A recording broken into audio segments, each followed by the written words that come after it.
அஸ்ஸலாமு அலைக்கும் வரஹ்மத்துல்லாஹி வபரகாத்துஹு.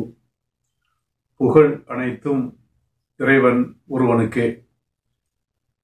அன்பிற்கினிய சகோதர சகோதரிகளே, காசா இஸ்ரேல் செய்திகளில் தொடர்ந்து அங்கு போர் நடைபெற்று வருகிறது. போர் என்றால் அப்பாவிகளை கொல்லும் பணியை இஸ்ரேல் செய்து வருகிறது.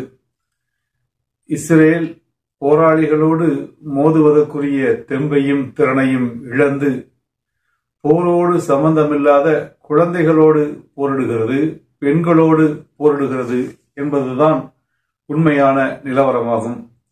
இதுவரையில் அங்கு 22,722 பேரு ஷஹீதாயிருக்கிறார்கள். 58,166 பேரு என்ன செஞ்சதாவது காயமடைந்திருக்கிறார்கள். இந்த அப்பாவிகளை கொலை செய்ததை தவிர, அப்பாவிகளை ஊனப்படுத்தியதை தவிர இந்த போர்ல 92 நாளாகியும் எந்த சாதனையையும் இஸ்ரேல் செய்யவில்லை. இஸ்ரேலில் புதன்கிழமை நடைபெற்ற அந்த வார் கவுன்சில் கூட்டத்தின் போது சில கேள்விகள் எழுப்பப்படுகிறது. நம்ம போரை தொடங்கி ஒரு 90 நாள் ஆயிடுச்சு. இந்த 90 நாள் ஆகிவிட்ட நிலையில நம்ம என்ன சாதிச்சிருக்கிறோம்? இந்த போர்ல நம்ம இதுவரையில் நம்முடைய வட்டாளம் படை என்ன சாதித்திருக்கிறது என்று விவாதம் எழுகின்ற பொழுது, விவாதத்தினுடைய ரிசல்ட் முடிவு என்னதுன்னாக்கா 3 மாசம் ஆயிடுச்சு.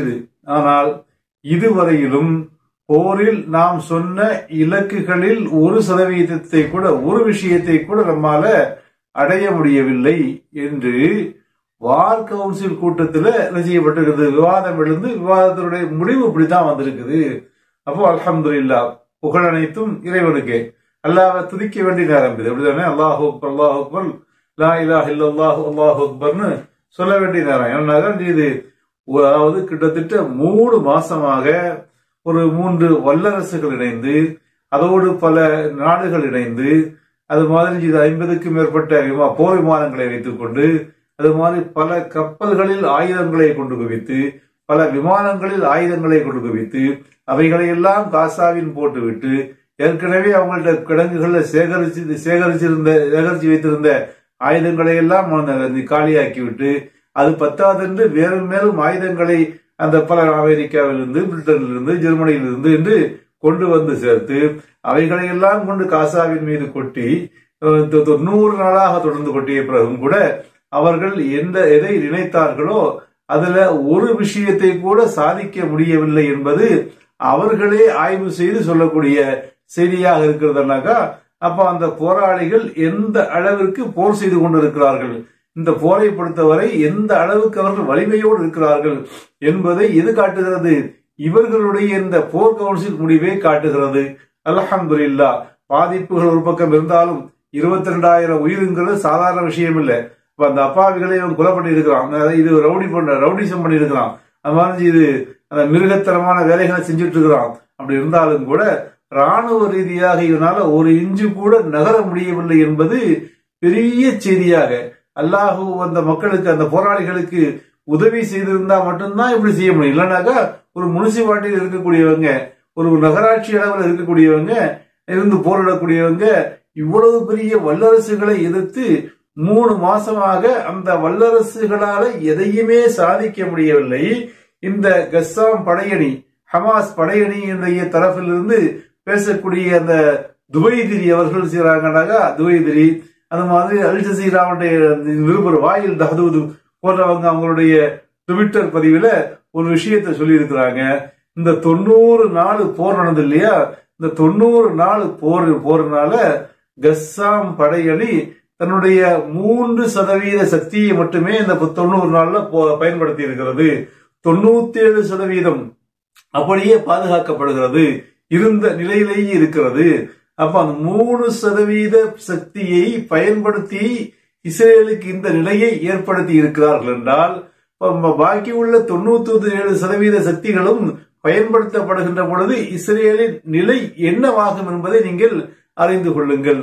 அப்ப அவ்வளவு பெரிய பலத்தோடு, அவ்வளவு பெரிய திறனோடு, அவ்வளவு பெரிய போராற்றலோடு கஸ்ஸாம் படையணி பலஸ்தீன போராளிகள் இன்னும் இருந்து கொண்டிருக்கிறார்கள் என்பதை இந்த துவைதிரியுடைய பதிவும் அதே மாதிரி அந்த வாயில் தஹ்தூதுடைய அல் ஜசீராவுடைய நிருபர் வாயில் தஹ்தூதுடைய பதிவு நமக்கு உறுதி செய்கின்றது. இவங்க பதிவு மட்டுமில்ல, இஸ்ரேலுடைய வார் கவுன்சிலும் உறுதி செய்கிறது. நம்ம 90 நாள் போரிட்டோம், ஆனா என்ன செய்யல, ரிசல்ட் எதுவும் இல்லை, நம்ம எதையுமே சாதிக்க முடியவில்லை என்பதை இஸ்ரேலுடைய போர் கவுன்சில் சொன்னதும், அப்ப இந்த கஸ்ஸாம் படையணி வலிமையோடு இருக்கிறது, அதை இவங்களால ஒண்ணுமே செய்ய முடியவில்லை என்பதை தெளிவுபடுத்தக்கூடியதாக இருக்கிறது. அது மாதிரி இப்ப சிலி இந்த உலக கோர்ட்டில், உலக நீதிமன்றத்தில் இந்த வழக்கு வந்திருக்கிறது. இந்த வழக்கை இந்த இஸ்ரேல் இன அழிப்பு செய்யக்கூடிய வழக்கு கொண்டு வரப்பட்டிருக்கிறது. அந்த வழக்கை சவுத் ஆப்பிரிக்கா சிறந்த வழக்கறிஞர்களை வைத்து நடத்துகிறது. அதை எதிர்ப்பதற்கு உலகில் சிறந்த வழக்கறிஞர்களை எல்லாம் இஸ்ரேல் தேடிக் கொண்டிருக்கிறது.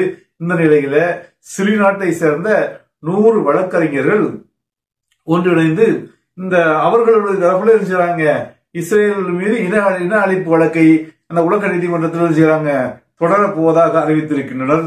அது மாதிரி இஸ்ரேலுடைய எதிர்கட்சி தலைவர் சொல்லும் போது சொல்றாரு, நெத்தன்யாஹுனுடைய அரசு இல்ல, நாட்டை பாதுகாக்கக்கூடிய அரசு அல்ல, அது பேரிடர்களை உருவாக்கக்கூடிய அரசு என்று நெத்தன்யாஹுக்கு எதிராக நெத்தன்யாஹுனுடைய நாட்டில் இருக்கக்கூடிய அவருடைய எதிர்கட்சி தலைவர் குற்றம் சாட்டுகிறார். நெத்தன்யாஹுக்கு எதிராக இஸ்ரேலில் பல இடங்களில் கடுமையான போராட்டங்களை யூதர்களை நடத்தி வருகின்றனர். நேற்று டெல்லவியில மிகப்பெரிய ஒரு போராட்டம் இஸ்ரேலுடைய பிரதமர் நெத்தன்யாஹுக்கு எதிராக நடத்தப்பட்டிருக்கிறது. அது மாதிரி சிலர்களை செய்திருந்தாங்க, அந்த சில கைதிகளை கஸ்ஸாம் படையணி கைதிகளாக சில வீரர்களை அவர்களுடைய ராணுவர்களை பிடித்து வைத்திருந்தது.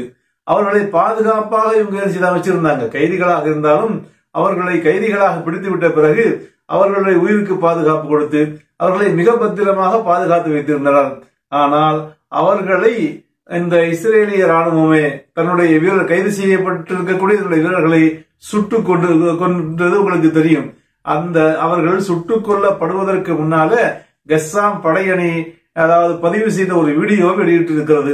அந்த வீடியோல இஸ்ரேலிய வீரர்கள், ராணுவ வீரர்கள் சொல்றாங்க, கஸ்ஸாம் படையணி எங்களோடு மனிதாபிமானத்தோடு நடந்து கொள்கிறார்கள், எங்களுக்கு தேவைப்படுகின்ற உணவுகள் அவர்களுக்கு இல்லை என்றாலும் எங்களுக்கு தேவையான உணவுகளை கொடுத்து விடுகிறார்கள், எங்களை செய்யறாங்க. அவங்களுடைய உயிருக்கு அச்சுறுத்தல் வந்த போதும் கூட அந்த அச்சுறுத்தலை பொருட்படுத்தாமல் அவர்களுடைய உயிரை பணயம் வைத்து எங்களை பாதுகாக்குகிறார்கள் என்று சொல்லக்கூடிய அந்த வீடியோ காட்சிகளை நேற்று அல் ஜசீரா வெளியிட்டு இருப்பது மிகப்பெரிய ஒரு பரபரப்பை ஏற்படுத்தி இருக்கிறது.